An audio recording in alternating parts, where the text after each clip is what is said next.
This episode is sponsored by the Hollywood Casino at Charlestown Races in West Virginia. Rounding out entertainment for September, don't miss the Bare Naked Ladies on the 28th. Details and tickets at HollywoodCasinoCharlestown.com. Must be 21 to enter the casino floor and attend a show. Gambling problem? Call 1-800-GAMBLER.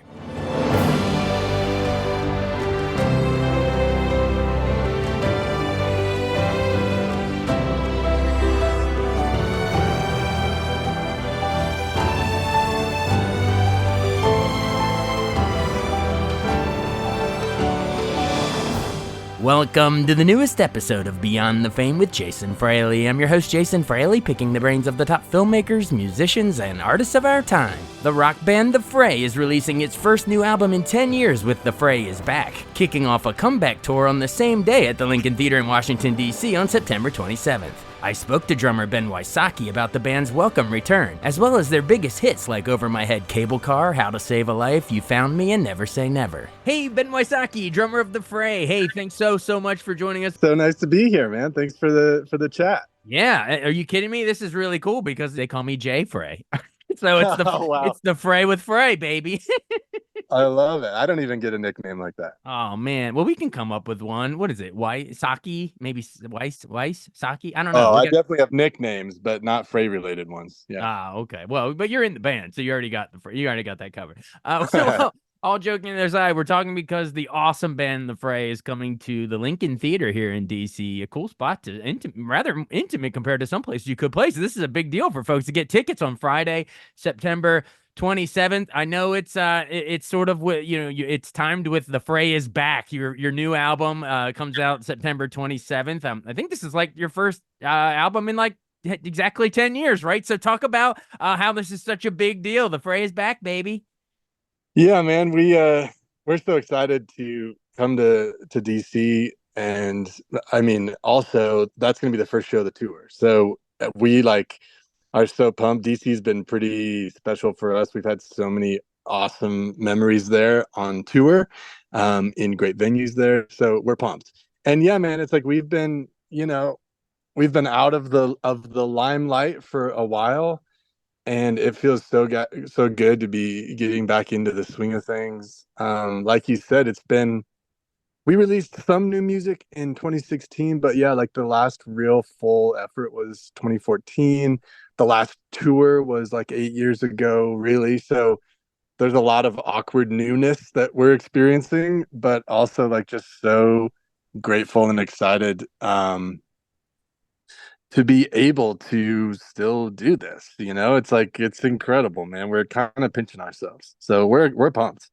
It's so awesome. I mean, we have a ton of Fray fans around. I mean, gosh, you all came out like right around, I guess, like my early college years, probably. So, well, there's like a whole generation or two that have grown up listening to your stuff, and we've been dying for some new music and new touring. And here it is, 10 years later. It's kind of perfect. That's great. Well, and you chose this is true. Just to follow up, this DC is the first stop on this whole sort of comeback tour here. Yeah, man, we're gearing up for rehearsals here real soon, and we'll be rehearsing in Nashville for like a week, and then we pack up and drive to DC, man, and that's the first show. So yeah, we're pumped. I remember specifically, like, we've played the 930 Club a couple times, and I specifically remember that one of the first times, I can't remember what we were doing in DC, but we had a day off, and we had a friend who was like, hey, I've got a buddy who's in this band called My Morning Jacket, and they're playing in DC. You should go see them. And we had no idea what the 930 Club was, no idea who My Morning Jacket was, and we just had our minds like blown by both that venue and that band. And so like I feel like the magic of live music for me is synonymous with Washington, D.C. I love it. So then it makes sense why you would choose to come back here, because Lincoln Theater is also run by IMP, the same folks as 930 Club and Anthem and Merriweather. They own a bunch around here, but it makes sense now why you would choose us to kick it off. Well, thank you. We're so excited. We feel special.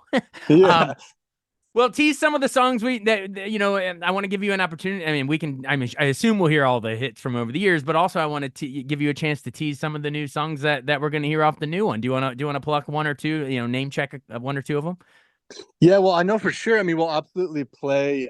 We've released two songs already off the EP that's coming out, and Time Well Wasted and Don't Look Down are the two we've released already. We absolutely will be playing those.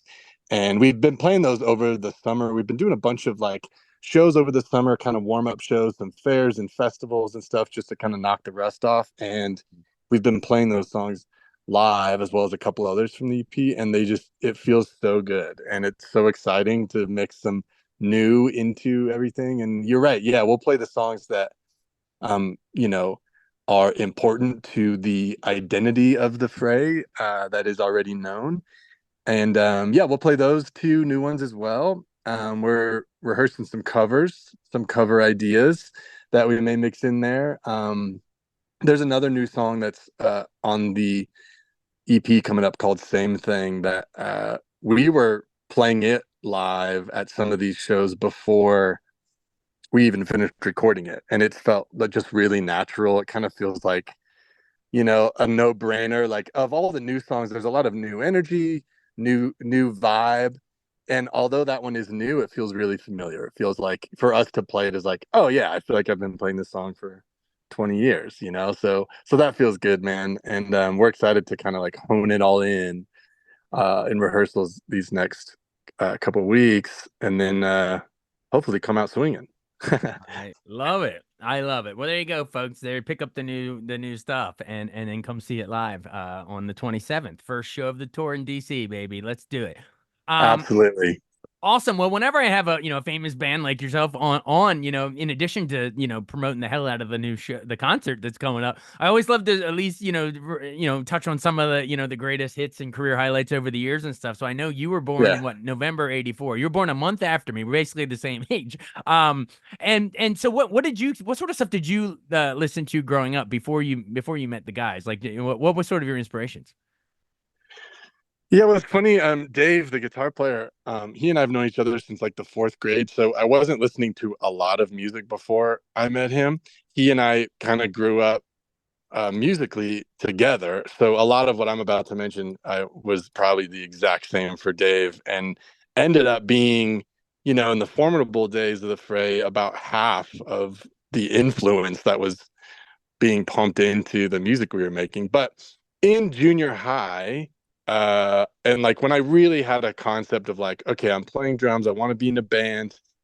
The couple bands that really made me feel that way, namely, were Pearl Jam and actually Counting Crows. Like in junior high, there was a lot. I went to so many Counting Crows shows. I like loved, even though I'm a drummer and not one of the principal songwriters in this band. I'm a big songs guy. So like, like the Counting Crows whole aura was like I subscribed to that big time. I was a huge Dave Matthews Band fan, as I think a lot of people were in the late '90s. Virginia But guy. yes, yeah, and that was really important for me. And as a live band, say what you will about the genre and the style, but as a live band, they were incredible, like really incredible. So I would just like when I was younger, watch them on stage. The cohesion, the musicality, and the precision was just like, whoa. I was like, okay, it raised the bar, and like I wanted to do that so bad. I had their drummer Carter Beauford's like drum instructional video on VHS.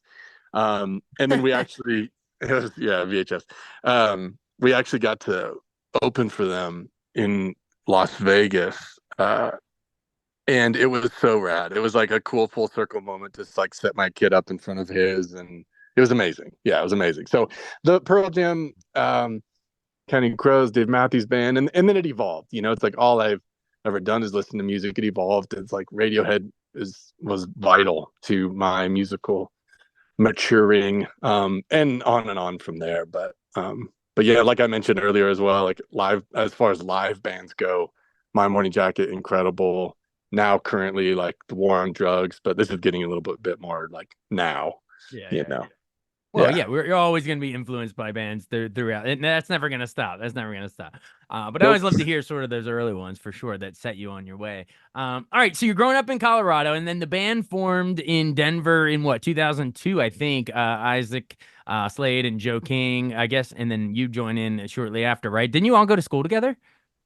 That's right. Yep. Yeah. Like I said, I knew Dave since we were really young, and then I went to school with Joe and Isaac. They were a bit older than me. We went to a Christian, like a private Christian school where we had chapel every Monday, and I was the drummer in the chapel band. So I think Was that's your how. name Chapel Roans? Yeah. No, it wasn't. Not really. And so that's how Isaac essentially just knew that I existed as a drummer in the school. So we played in a band together first when we were younger, and then yeah, a lot of things. Joe and Isaac kind of reunited after high school and formed the first iteration of the Fray, and I came in not long after that to replace who was my best friend at the time, also a drummer. He moved to New York. He's like, I'm going to New York, and I was like, okay. So I slipped in and took his spot, and glad that worked out. Yeah, I think it worked out well for all of you. All right, and then of course the first big, the big debut breakthrough album, How to Save a Life in '05, the big breakthrough hit, Over My Head, parentheses, Cable Car. Everyone knows I'm in Over My Head. I mean, that song was massive at the time. What was the inspiration again? Wasn't it something with like Isaac's brother, who wasn't his nickname, he was Caleb, but his nickname was Cable Car. Wasn't it something like that? Exactly. Yeah, exactly. Yeah. Yeah. He Caleb, Isaac's little brother, was in the band for a short time as a bass player really early on, although he wasn't a bass player. And, it was just like he was just Isaac's brother. So Isaac was like, hey, you should be in the band. But he really didn't know how to play bass. And that became evident after not too long. And so the process of essentially kicking him out of the band was not a seamless one, I'll say, and created quite some friction between those brothers. Um, and so, yeah, that song was kind of Isaac's story, Isaac's perspective on the relational strife between them. And so, yeah, his nickname was Cable Car. And so that was the birth of that song. Gotcha. Cable car. Even though it's not San Francisco, it's Denver. So a lot of people are probably like, why did this Colorado band come up with it? But it's the brother. Makes sense. Makes sense. Yeah. Awesome. Yeah. Well, that one gets you, I guess, obviously your first Grammy nomination for Best Pop Performance by a Duo or Group with Vocal. And then also, I guess you also were nominated for so basically another Grammy nomination on the same album for How to Save a Life, the title Yeah. track. Talk about sort of like, I mean, it seems like, it's a, more somber, bittersweet subject, I guess, but wasn't it about like mentoring troubled teens? And that's how he came up with it? Yes. Yeah. Yeah. There was like a camp here in Colorado, a program for addiction recovery and support and counseling that Isaac had kind of, I think, volunteered that, and I think Joe was involved in as well. And they had a interaction with one guy in particular that was just really impactful and really left a mark on them personally, and kind of left this interaction with this individual at a loss for how to help him, really. And kind of grappling with asking the questions of like, what do you do with a scenario in which you are somewhat helpless and there's only so much you can do. um that feeling of love and connection and devotion, but also it's like loss and not knowing what to do. It was really is like a lot to deal with, and just like any other songwriter or artist, the way to deal with it is write about it. And that song's about more questions than answers. Really, it's not like the song doesn't end with like, here's the key, Right. here's the trick. It is just an open-ended question. And so, yeah, it's like that was a long time ago, but it's still so relevant. And we've been humbled to see how it resonates and has resonated with so many people. I think there's power in that story, and there's power in sharing stories vulnerably and letting other people in, and for them to say, yeah, man, me too, you know. Yeah, it's got to be wild. I'm sure people have come up over the years being like, that song helped, it actually helped save a life, save my life. Or you never, I don't know. I'm sure you get tons of great feedback. Yeah, Um, it's insane. We never would have guessed that that would happen. Like that element of like the personal stories and the connection with fans who connect to the music is like so above and beyond what I thought being in a band was going to be like, you know. And I was like watching the Dave Matthews Band in junior high. I was like, that looks cool. And then my mind has just been blown with like really the heart of what it really means, which is connection to music, you know, personal connection to music. It's really humbling and amazing. Yeah, you get into it for it looks fun, the rock star stuff. It looks cool and fun playing, but then the personal connection forged over the years, you kind of as you look back on it, you're probably like, wow, that's the real juice of it. That's, you know what I The mean? real That's what's juice, special. Yeah. and why we're still here, man. Yeah. Honestly, you know, it's like next year will be the 20th anniversary of that album, and it's just insane to say that out loud, but it's really the reason that we're still here is because of that. That's like, you know, it's there's so much power in it. That's so cool. Well, I mean, I'm sure that you could say the same thing. I'd love to get to that second album. They could say the same thing about the Fray, the album, 2009, Grammy nominated for Best Pop Vocal Album. But I'm sure you could say exactly what you're talking about touching lives and helping people with songs like "You Found Me" on that. Lost and insecure, Yeah, lying on the floor. Where were you? Where were you? Yeah, like so similar to how you provided sort of the really cool, personal backstories of those other songs you mentioned. Like, do you remember where the inspiration for that one came? for sure. Yeah. That song is very simply put, not to oversimplify it. It's about doubting God. And you know, so not a light, it's the phrase, so we're not talking about light material here, but Right. it's yeah, dude, we all grew up um in the church, and like I said, we met at a private Christian school. We kind of grew up faced with the concept of a higher being, the concept of somebody and something bigger than ourselves, and what that means for our daily life. And I think as we grew and matured in our own version of that, there were again lots of questions. Right. Well, I was like, wait a sec, you know? And yeah, You Found Me came out of some of those. Um, Where Were You When Everything Was Falling Apart is directed at God, honestly, and like how can you reckon with some of the mess of life, you know? And I don't know. I can't tell you. But yeah, that's the heart of that tune.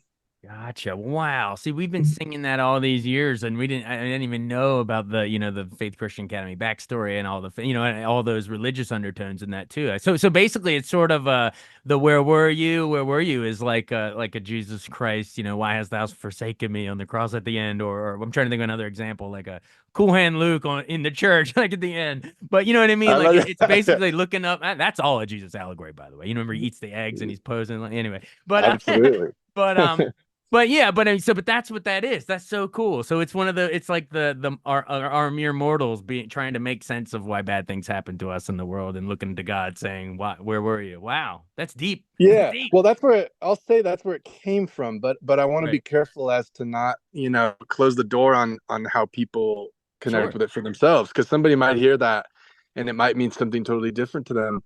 Not unlike one person looks at a painting and sees or feels something, and somebody else might feel something else.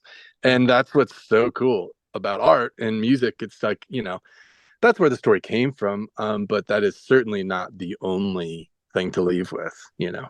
Wow. Yeah, absolutely. Absolutely. Songs take on so many different meanings to each personal ear that hears it has their own life experience. Then they apply that and put that onto the song and it like takes on a whole new meaning. It's so cool how So that really cool. It's amazing. Yeah. so cool.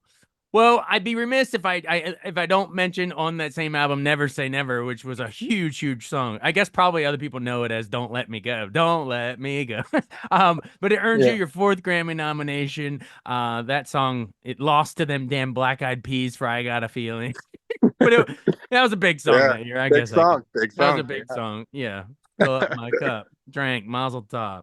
Yeah. But as for your song, yeah, you're giving me gold on these backstories, so I'm not even gonna ask it. I'm just gonna put the mic down and give it to you. What was what was the backstory of that? That's a relational love song. Yeah, that's like that is love story. That is the strife, the friction of what it means to be in a relationship as a human being, which is difficult, it turns out. um yeah, but that's it, man. That was that one. That's like, it's like, of all the songs we've talked about so far, none of them have been about girls, and that one is. So there you go. Well, you gotta have some good love songs in there. You know what I mean? We have plenty. Yes. Yeah. Absolutely. Well, sort of bringing it around a little bit, bringing it back. We got to get to the third album, Scars and Stories. Heartbeat. That's a song that you, when you see it on paper and you're like, which one was Heartbeat? And then you play it and you're like, oh yeah, coming around, coming around. Everybody knows it. Yeah. Are you all proud of that song in particular, or even that album? Do you still look back fondly on number three? Absolutely, man. That's a special one. I think every album we've made has a certainly a special place for me. That one was an interesting time. I think, having made the first two records and gone through what those first two albums did for us, and what they represented. Like you said, it's like four Grammy nominations in the first two albums, and the touring and everything. It was like, it was all a lot, really. And that third album, we got to hunker down in Nashville for like about a month. We essentially, Dave was living there at the time, but the rest of us just kind of moved into a hotel. Joe bought an old truck that he and I drove around Nashville for like a month, and had a blast making that record. We made it with Brendan O'Brien, who's like a producer hero as far as 90s rock and roll goes. And we had a blast, man. It was like one of the most fun times we've had making that album. Super proud of it. Heartbeat, yeah, it's kind of like the first song on that album that we were all like, oh yeah, like that was also one that we were playing live before we finished recording it. It had like an energy that we all loved.